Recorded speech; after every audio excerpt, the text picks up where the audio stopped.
سچائی، دھوکہ اور کمزوری۔ ایک بادشاہ اپنے ایک نوجوان وزیر کے ساتھ باغ میں چہل قدمی کر رہا تھا۔ اس دن بادشاہ بہت خوش تھا، تو اس نے اپنے نوجوان وزیر سے پوچھا کہ تمہاری سب سے بڑی خواہش کیا ہے؟ پہلے تو وزیر تھوڑا جھجکا، لیکن بادشاہ کے بےحد اصرار پر اس نے کہا کہ میں چاہتا ہوں کہ آپ کی سلطنت کا آدھا مالک میں بن جاؤں۔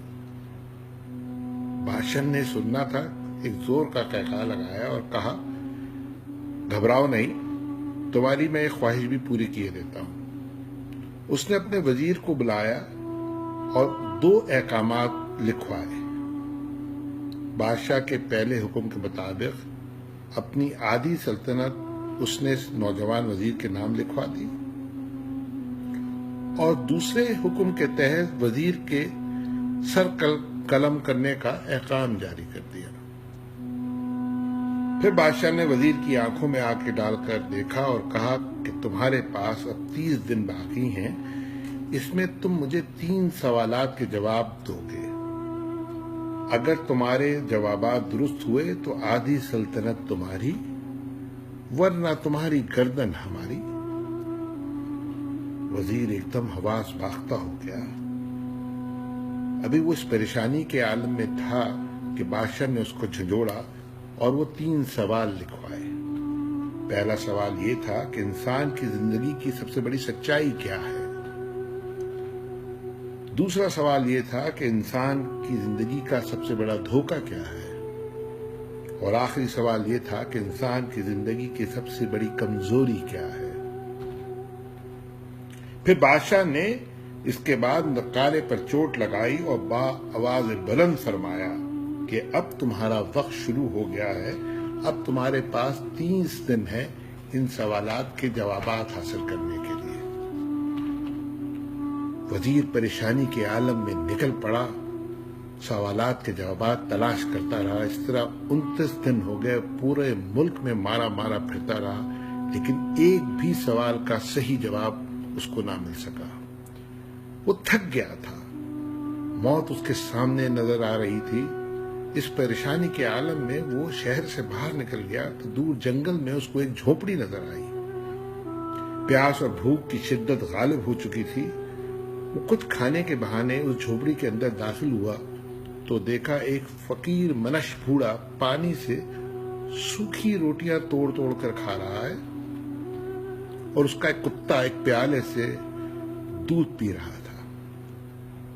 وزیر کی حیرت کی انتہا نہ رہی جب بوڑھے فقیر نے اس سے کہا کہ آؤ آدھی سلطنت کے ہونے والے مالک، میں تم کو 3 سوالات کے جوابات دیتا ہوں۔ وزیر پریشان ہو گیا۔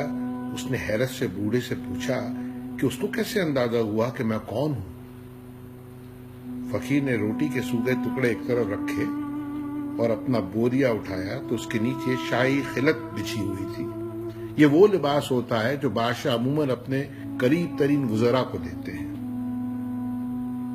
فقیر تھوڑی دیر تک خاموش رہا اور پھر بولا کہ میں بھی کبھی اس سلطنت کا وزیر تھا، پھر میں نے بھی اسی قسم کی شرط بادشاہ سے لگانے کی غلطی کی تھی، اب میرا حال تمہارے سامنے ہے۔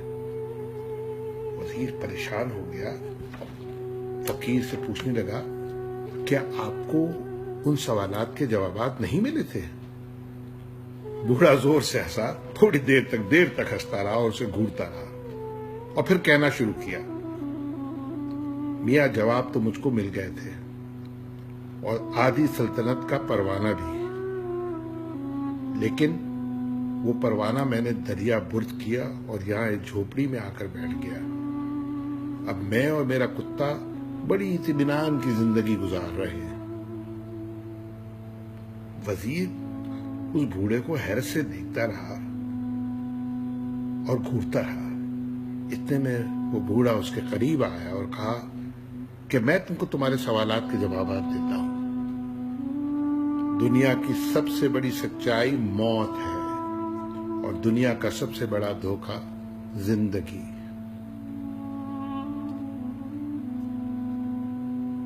وزیر کی بے چینی بڑھنے لگی۔ بوڑھے نے کہا تم کو تیسرے سوال کا بھی جواب چاہیے؟ وزیر نے فوراً ہاں بھر لی۔ اس نے کہا لیکن اس کے لیے تمہیں قیمت ادا کرنی پڑے گی۔ وزیر فوراً تیار ہو گیا۔ بوڑھا تھوڑی دیر تک اس کو گھورتا رہا، پھر اٹھا اور کتے کا دودھ کا پیالہ اٹھایا، کہا کہ اگر تم یہ بچا ہوا دودھ پی لو تو میں تم کو تیسرے سوال کا جواب بھی دے دوں گا۔ وزیر نے پہلے تو نفرت سے کتے کا بچا ہوا دودھ کا پیالہ پینے سے انکار کیا، لیکن سامنے اس کو آدھی سلطنت کا لالچ نظر آ رہا تھا اور موت کا خوف طاری تھا اس پہ۔ اس نے جھٹ سے دودھ کا پیالہ لیا اور ایک ہی سانس میں سارا دودھ پی گیا۔ فقیر ہنستا رہا، دیر تک ہنستا رہا اور کہا میاں تمہارے تیسرے سوال کا جواب یہ ہے کہ انسان کی سب سے بڑی کمزوری اس کا غرض ہوتی ہے۔ وہ اپنے غرض کی خاطر کتے کا جھوٹا بھی کھا سکتا ہے اور ذلت کی گہرائیوں میں گر جاتا ہے۔ وزیر نے جب سنا تو حواس باختہ ہو گیا۔ وہ جھوپڑی سے نکلا اور بادشاہ کے محل کی طرف چلنا شروع کر دیا۔ نہ تو اب اس کے دل میں موت کا خوف تھا، نہ سلطنت کا لالچ، لیکن ایک احساس شرمندگی تھا جو اس نے کتے کا بچا ہوا دودھ کا پیالہ پی لیا تھا۔ اب وہ بادشاہ کے بہت محل کے قریب پہنچ چکا تھا کہ اچانک اس کے سینے میں درد اٹھا اور وہ وہیں ڈھیر ہو گیا۔ ہمیں یہ یاد رکھنا چاہیے کہ موت ایک سچائی ہے۔ جو وقت لکھا ہے وہ آ کے رہے گا، اور زندگی ایک دھوکہ ہے، اور ہم اس دھوکے کے لیے، اس اچھی زندگی گزارنے کے لیے، اپنے غرض کو پورا کرنے کے لیے کیا کچھ کرتے ہیں کہ کیونکہ غرض ہماری سب سے بڑی کمزوری ہے۔ یہ ہمیں اتنا گرا دیتی ہے کہ ہم کتے سے بھی بدتر ہو جاتے ہیں۔ اللہ ہم سب کو دانائی عطا فرمائے، آمین۔